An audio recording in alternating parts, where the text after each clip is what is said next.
Start collecting cheap games first, or go for the expensive ones? Do you want to be a player, or do you want to be a collector? Do you want to do you want to invest, or do you want to play? It's a very strange question, just because if you want to be a straight collector, I don't recommend going after expensive games now, because we are sort of at, to me, the high watermark for where a lot of these titles will go. Even the mid-range and even the common games.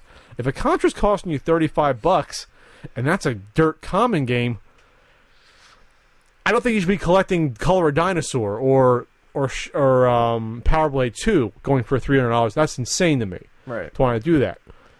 That said, then go for whatever you can get a bulk deal on. Go to the flea market garage sales. If you see 50 games for $300, you might as well buy it, because it ain't going to get better than that. Right. Even if half those games are only $3 games, maybe the other half are $10 games.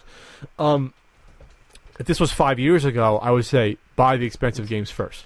Yes. Get it out of the way, because they're only going to keep going up. Now that they're at that weird high mark, and I think I am seeing a semi-plateau of those high... I have, yes. For certain titles. Do people realize you shouldn't be spending $1,000 on a loose little Samson? You know, like, we're not seeing the geometric or parametric increase in prices that we saw 2-3 years ago. That's sort of slowed down.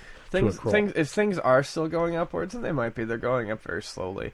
And I also think this is psychological, too. If you go for the expensive games first, then in your mind, it's all downhill from there, right? You've got the expensive games, it's easy to finish up everything else. But if you go for the cheap games first, you're going to amass a lot quickly, and then you're going to have to worry about the expensive ones at the end. I agree with Pat. If prices still looked like they were going to go up exponentially, I would say get the expensive ones now, so that you're not paying $1,000 per game later. But I don't think there's any reason to do that. And honestly, I would hope that if you're collecting, you're also doing this to play, you can get a bunch of cheap, fun games to play while you save up your money for your expensive games. Or you can get that flash cart to tide you over for $150.